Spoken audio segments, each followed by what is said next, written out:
नमस्कार, आप देख रहे हैं न्यूज 18 बिहार झारखंड और मैं हूं आपके साथ लक्ष्मी।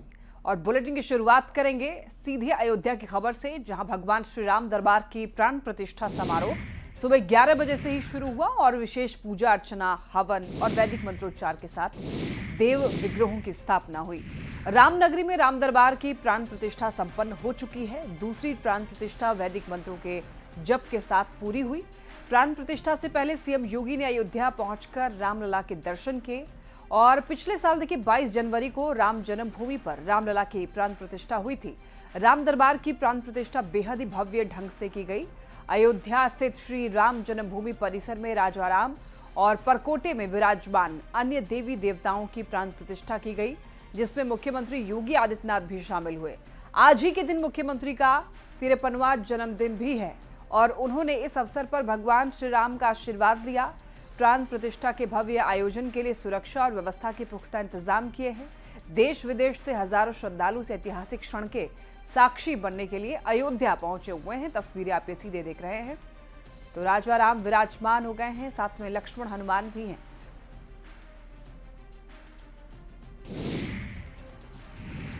विश्व पर्यावरण दिवस पर पीएम मोदी ने अपने दिल्ली आवास पर गुरुवार को सिंदूर का एक पौधा लगाया। इस पौधे को लेकर उन्होंने एक सोशल मीडिया पोस्ट भी किया। इस पोस्ट में उन्होंने ये कहा कि इस पौधे को हमारे देश की नारी शक्ति के शौर्य और प्रेरणा का सशक्त प्रतीक ये बना रहेगा। संजय झा वापस भारत लौटने पर विदेश मंत्री एस जयशंकर से मुलाकात की और उन्होंने ये कहा कि हमने विदेश मंत्री डॉक्टर एस जयशंकर से मुलाकात की और उन 5 देशों के बारे में अपनी प्रतिक्रिया दी जहां हम गए थे। हमने विदेश मंत्री को ऑपरेशन सिंदूर और अन्य चीजों पर उन देशों की प्रतिक्रिया के बारे में भी बताया और हमें विश्वास है कि सरकार हमारे या अन्य समूहों द्वारा दी गई प्रतिक्रिया का मूल्यांकन अवश्य करेगी और हम सभी ने व्यापक प्रतिक्रिया दी। मुझे लगता है सरकार जरूर जो हम लोग का फीडबैक है या अन्य ग्रुप जो गए थे वो जो फीडबैक दे रहे हैं उस हिसाब से अपना वो लोग भी असेस करेंगे सारी चीजों को। लेकिन कॉम्प्रहेंसिव फीडबैक हम लोगों ने पूरे 13-14 दिन जो हम लोग थे वो पूरा एक फीडबैक हम सब ने टीम के सारे लोगों ने मिलकर दिया। और पटना से खबर मिल रही है, यहां पर देखिए डोमिसाइल लागू करने की मांग को लेकर आंदोलन किया जा रहा है। छात्रों ने जेपी गोलंबर पहुंचकर आंदोलन किया है। काफी संख्या में छात्रों को देखकर पुलिस ने उन्हें रोकने की कोशिश की, लेकिन छात्र आंदोलन की जिद पर अड़े रहे और छात्रों की मांग है कि बिहार की प्रतियोगी परीक्षाओं में डोमिसाइल लागू किया जाए। 7 जून को बकरीद है, जो मुसलमानों का दूसरा सबसे बड़ा त्योहार माना जाता है, लेकिन इस त्योहार पर भी अब बवाल हो गया। पटना में एक संगठन हिंदू शिव भवानी सेना ने पोस्टर लगाकर कुर्बानी पर सवाल उठा दिया है और जानवरों की कुर्बानी पर रोक लगाने की मांग की है। इतना ही नहीं, संगठन के राष्ट्रीय अध्यक्ष लव कुमार सिंह ने यह कहा कि धर्म और त्योहार के नाम पर अगर कुर्बानी हुई तो हिंदू संगठन इसे बर्दाश्त नहीं करेगा। संगठन ने बकरीद को इको फ्रेंडली बनाने की भी मांग की।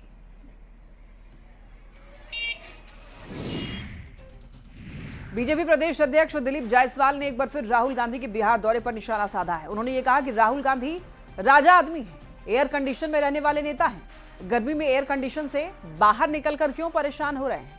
राहुल गांधी अपने नेताओं से ऐसे मिलते हैं जैसे चपरासी से कोई मिलता है। पीएम मोदी प्रधानमंत्री बनने के बाद 51 बार बिहार आ गए। राहुल गांधी गाली देने की संस्कृति में विश्वास करते हैं। माँ बाप के उम्र के प्रधानमंत्री को तुम ताम करते हैं और राहुल गांधी के पतन का यही कारण होगा।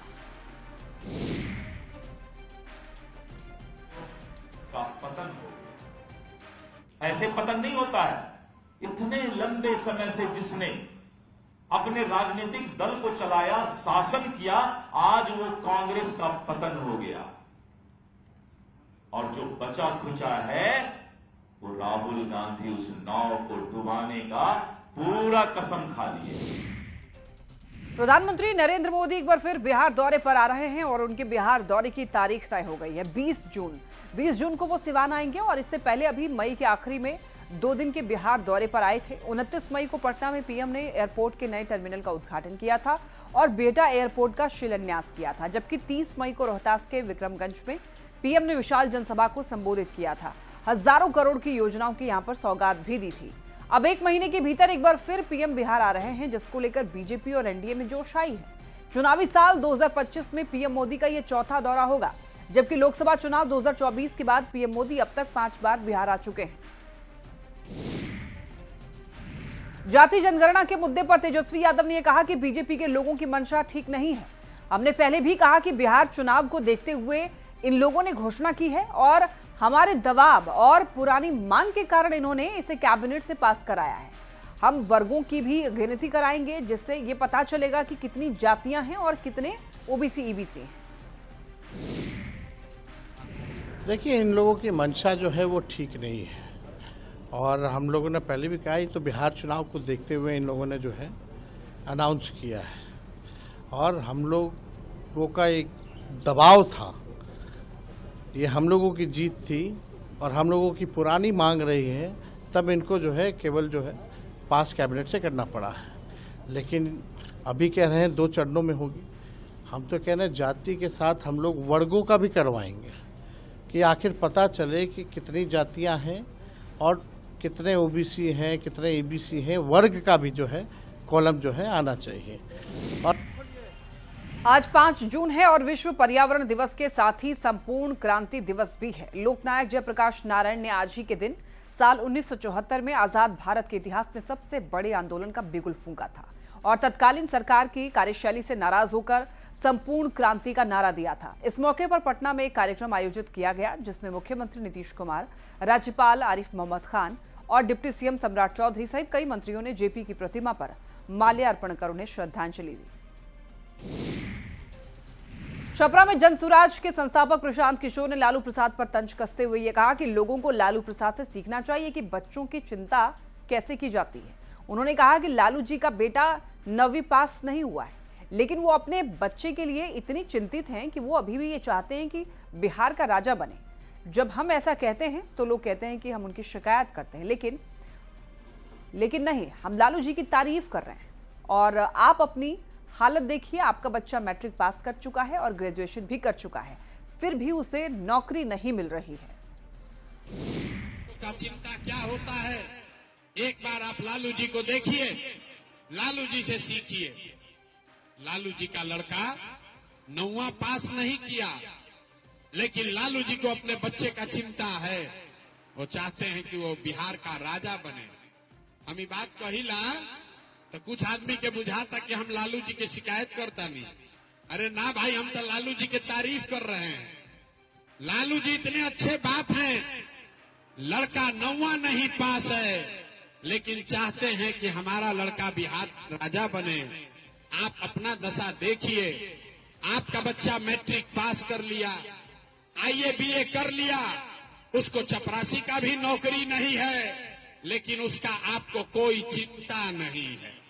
5 महीना के बाद चुनाव बा, खूब घरे घर चर्चा होता, लालू के लड़का बनी कि भाजपा बनी। मुजफ्फरपुर में रेप पीड़ित बच्ची की मौत के बाद पीड़ित परिवार से मिलने डिप्टी सीएम विजय सिन्हा पहुंचे। परिवार से मिलने के बाद डिप्टी सीएम ने स्पीडी ट्रायल चलाकर दोषी को सजा दिलाने का भरोसा दिलाया है। साथ ही डिप्टी सीएम ने भरोसा यह भी दिलाया, जहां कहीं भी गड़बड़ी या लापरवाही हुई है, सरकार पूरे मामले में गंभीर है और कार्रवाई कर रही है। पूरी बात की जानकारी हमने प्राप्त किया है। बहुत दुखद, दुर्भाग्यपूर्ण, मानवता को शर्मसार करने वाली घटना है और ऐसे राक्षसी प्रवृत्ति के लोग को पूरी तरह से सख्त कार्रवाई स्पीडी ट्रायल के माध्यम से होगा। और हम लोग अभी दूसरी घटना में भी जा रहे हैं, उसके बाद पदाधिकारियों के साथ बैठक करेंगे, पूरी तहकीकात करेंगे, उसके बाद आप लोगों के साथ बैठेंगे। सोनपुर से हाजीपुर तक भीषण जाम लगा है। पिछले कई घंटे से जाम में फंसी हजारों गाड़ियां, भगवान भरोसे यात्री और पुलिस प्रशासन वहां से नदारद है। पासवान चौक से सारण और सारण से हाजीपुर जाने वाली गाड़ियां उस जाम में फंसी हुई हैं। मोतिहारी से खबर मिल रही है, सोशल मीडिया पर कमेंट के विवाद में हुई मारपीट में घायल हुआ है एक बुजुर्ग की यहां पर मौत हो गई है। यह घटना ढाका थाना क्षेत्र के फुलबरिया गांव की बताई जा रही है। पिछले दिनों सोशल मीडिया पर कमेंट को लेकर दरअसल गांव के ही कुछ युवकों के बीच में मारपीट हो गई थी, जिसमें बचाने गए बुजुर्ग की बेरहमी से पिटाई कर दी गई थी और इलाज के दौरान बुजुर्ग की मौत हो गई, जिसके बाद अब गांव में तनाव का माहौल है। हालात को देखते हुए गांव में 100 से ज्यादा पुलिसकर्मियों की तैनाती की गई है। इस घटना के पीछे पुराना विवाद भी बताया जा रहा है। फिलहाल पुलिस ने हालात को नियंत्रण में कर लिया है और आगे की कार्रवाई में जुटी है। हमको फेसबुक पे हंसा है कमेंट किया गलत वो पूछे कि हाँ कमेंट दिखाओ क्या है, तो नहीं दिखा रहा है, नहीं कुछ हो, लगा मारने सीधा। तो हम लोग बाप बेटा छोड़ाने लगे झगड़ा, तो उसके बाद में छूट गया। फिर उधर गया तो एक नाम है मठ, वही मतलब वो लोग को भड़का के फिर दोबारा भेजा है कि जाओ मारा पीटी करो। कार्रवाई की जाएगी। बाकी प्रथम दृष्टया अभी ये नज़र आ रहा है कि पुराना इनका आपस में कुछ विवाद था दोनों पार्टीज़ के बीच में, उसी विवाद के चलते हुए मारपीट वगैरह हुई है और उसी मारपीट में सर पे चोट लगने से उसका मृत्यु हो गई। सोशल मीडिया पर कुछ हुआ था जी, ये पता चल रहा है कि पहले कोई सोशल मीडिया पर कुछ कमेंट वगैरह को लेके आपसी में विवाद था दोनों के बीच में, तो उसी को लेके झगड़ा हुआ और उसी क्रम में मृत्यु हुई। आज पूरा विश्व पर्यावरण दिवस मना रहा है। पूर्णिया के अरविंद सत्यार्थी पर्यावरण प्रेमियों के लिए एक मिसाल बना है। लोग इन्हें ट्री मैन के भी नाम से जानते हैं। अरविंद सत्यार्थी के पिता 50 साल पहले हैदराबाद से आकर पूर्णिया में बस गए थे और यहीं उन्होंने ग्रोमोर नर्सरी की शुरुआत की। पिता के बाद अरविंद सत्यार्थी ने कमान संभाला और इसके बाद से उन्होंने लोगों को वृक्षारोपण के लिए जागरूक किया। इसके साथ ही उन्होंने लोगों को पर्यावरण का महत्व भी बताया। अरविंद सत्यार्थी की नर्सरी में जापान की विख्यात प्रजाति के आम मियाजाकी से लेकर के थाईलैंड के कार्डिनल मौजूद हैं और उन्होंने ये कहा कि जापान का मियाजाकी आम काफी स्वादिष्ट और मेडिकेटेड गुणों से भी भरपूर है। ये विश्व का सबसे महंगा आम माना जाता है। कुछ पौधा हम लोग इम्पोर्ट किए हैं, नाम है उसका मियाजाकी। पिछले साल इसमें फल हुआ, एक फल था। टेस्ट करने के बाद ऐसा लगा कि निश्चित रूप से जितना बोला गया था उससे अधिक ही है स्वाद में। और इसका सबसे खास बात है कि इसका कलर बहुत अच्छा होता है। दूसरा बात, उसके अंदर का जो पल्प होता है, गूदा होता है, वो काफ़ी अच्छा है और चमकदार है। और दूसरा शायद इसमें मेडिसिनल प्रॉपर्टीज भी शायद इसमें होना चाहिए। के ऑनर हुए अरविंद सत्यार्थी जी, और इनके पूर्व में पिताजी यहाँ आके नर्सरी का बिजनेस शुरू किए, पर्यावरण के हित में काम करना शुरू किए। कहाँ से आए थे? ये हैदराबाद से आए हुए थे। अच्छा। और अभी तो ये 50 साल से लगभग यहीं पे है, तो अब समझिए तो बिहार के ही हो गए। वैशाली में बारात से लौट रही एक कार हादसे का शिकार हो गई। हादसे में 2 लोगों की मौत की खबर है, जबकि कार में बैठे हुए 4 लोग गंभीर रूप से घायल हुए हैं। घायलों को इलाज के लिए हाजीपुर सदर अस्पताल में भर्ती करा दिया गया है। ये घटना NH 22 पर गोरौल थाना क्षेत्र के गोढ़िया सब्जी मंडी के पास की बताई जा रही है। गोपालगंज में आज मौसम ने करवट ली है। आसमान में घने बादल छाए हुए हैं। तापमान में गिरावट दर्ज की गई है, जिससे लोगों को उमस भरी गर्मी से राहत भी मिली है। मौसम विभाग ने बारिश और वज्रपात को लेकर ऑरेंज अलर्ट जारी किया है। ठंडी हवाएं चलने से वातावरण में ताजगी है, लेकिन साथ ही भारी बारिश की संभावना बनी हुई है। लोगों को सावधानी बरतने की सलाह दी गई है। बिजली गिरने और जल जमाव जैसी स्थिति को लेकर सतर्कता जरूरी है। तो मौसम के इस बदले हुए मिजाज से फिलहाल राहत के साथ सतर्क रहना भी बेहद जरूरी है। खबर बांका से, जहां पर ठनका गिरने से 2 युवकों की मौत हो गई। ठनके की चपेट में आने से 5 लोग झुलसकर घायल हुए। घायलों को इलाज के लिए अस्पताल में भर्ती कराया गया है। यह घटना बौंसी और बंधुआ कुरावा थाना क्षेत्र की है। किशनगंज सदर अस्पताल की लापरवाही से मरीज परेशान है। सरकार के करोड़ों रुपए खर्च होने के बावजूद अस्पताल परिसर में गंदगी का अंबार लगा हुआ है। एक तरफ जहां कोरोना को लेकर चिंता जताई जा रही है, तो वहीं दूसरी तरफ अस्पताल में यहां पर गंदगी फैल रही है। लोगों के लिए परेशानी का सबब बन रही है गंदगी। हालांकि अस्पताल के सिविल सर्जन ने जल्द से जल्द सफाई का भरोसा दिया है। स्वच्छता को लेकर देखिए, समय समय पर अभियान चलाने वाले सदर अस्पताल की स्थिति खराब है। कैमूर में अस्पताल के बाथरूम की बदबू से मरीज और स्वास्थ्यकर्मी तक परेशान है। कुछ साल पहले ही लाखों रुपए खर्च कर यहां पर बाथरूम बनाया गया था ताकि मरीजों को कोई दिक्कत ना हो, लेकिन अब मरीज लगातार बाथरूम से बदबू आने की शिकायत कर रहे हैं। मोतिहारी के रक्सौल से एक दिल दहला देने वाली घटना सामने आई है। पत्नी के अफेयर से तंग आकर एक व्यक्ति ने पत्नी के प्रेमी के 6 साल के बच्चे की हत्या कर दी। रक्सौल से लापता हुए बच्चे आयुष की गुमशुदगी के मामले में यह बड़ा खुलासा हुआ है। बच्चे के पिता प्रेम राज ने थाने में शिकायत दर्ज कराई थी। पुलिस ने जांच की तो ये पता चला कि मनोहर नाम का एक व्यक्ति भी लापता चल रहा है। मनोहर आशा कार्यकर्ता रेणु देवी का पति है। प्रेम राज और रेणु के बीच में प्रेम प्रसंग की खबर थी और इसी के कारण उसके पति ने प्रेमी के बच्चे की जान ले ली।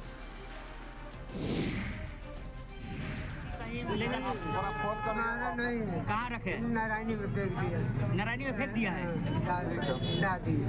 उसने पानी में फेंक दिया है? ढा दिया है। आपको थोड़ा सा माया नहीं लगा कि बच्चे हमारा पत्नी हमारा हाथ से गुजर गया है, हमारा कोई निर्णय नहीं निकला, थाना से लेके मुखिया सरपंच से लेके सब बता दिया। आप 6 दिन से मेरा बेटा लापता था, ले जाकर नारायण घाट में पुल में फेंक दिया है। कैसे पता चला? मोबाइल लोकेशन बता रहा था, मोबाइल लोकेशन के हिसाब से हम गए। जोन फेंका है उसका नाम क्या है? मनोहर शाह। उस वक्त कैसे आपका बच्चा पहचानता है?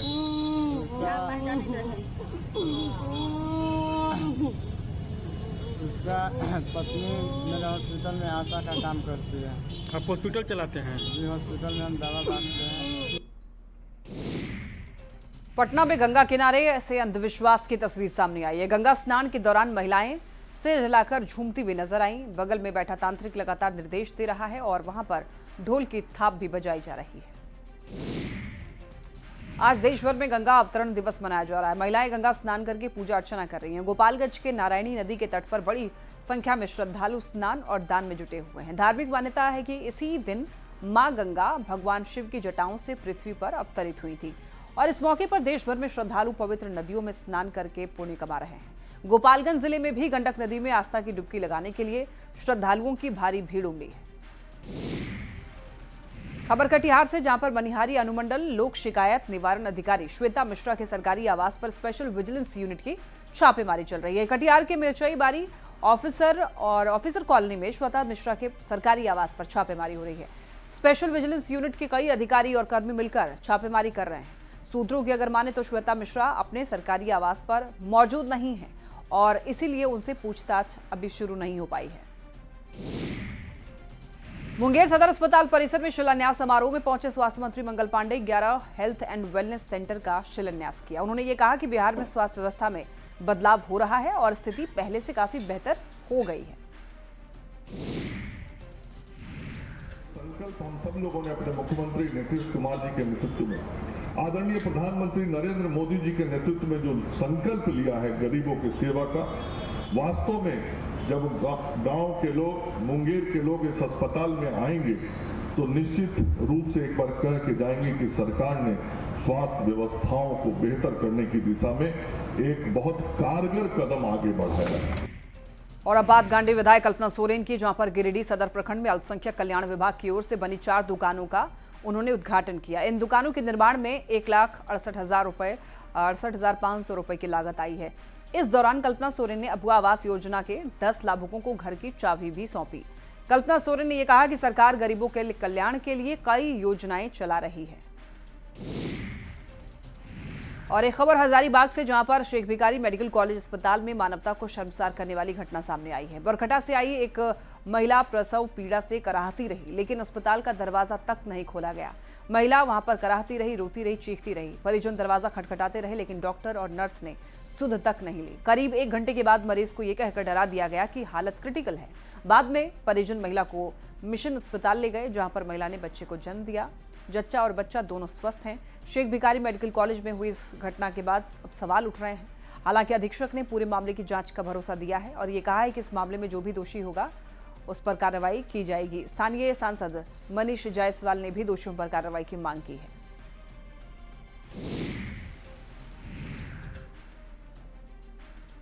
एक भी डॉक्टर नहीं है, अंदर से यहाँ के स्टाफ द्वारा अंदर से लॉक करके सो जाया जाता है। अभी इन्हीं का इमरजेंसी ऑपरेशन करने का नौबत आ गया तो कोई आवाज़ नहीं दे रहा है। लाख परिजन का।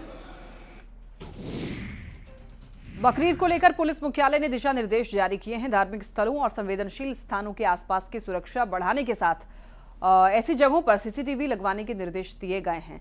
साथ ही वीडियोग्राफी और ड्रोन से निगरानी की भी व्यवस्था को लेकर पुलिस मुख्यालय ने आदेश जारी किया है। और दंगारोधी सुरक्षा उपकरणों, दंगारोधी वाहन, वाटर कैनन की उपलब्धता और एंटी राइट कंट्रोल ड्रिल की व्यवस्था करने के लिए भी कहा गया है। देखिए, इस दौरान वारंटियों पर कार्रवाई, कुर्की वारंट के तामिला, प्रतिबंधित पशुओं की तस्करी पर निगरानी के साथ ही अवैध बूचड़खाने पर भी कार्रवाई के निर्देश दिए गए हैं। सभी जिलों के एसपी को सोशल मीडिया पर निगरानी के साथ ही डीजे पर भड़काऊ गाने बजाने पर रोक लगाने के भी निर्देश दिए गए हैं।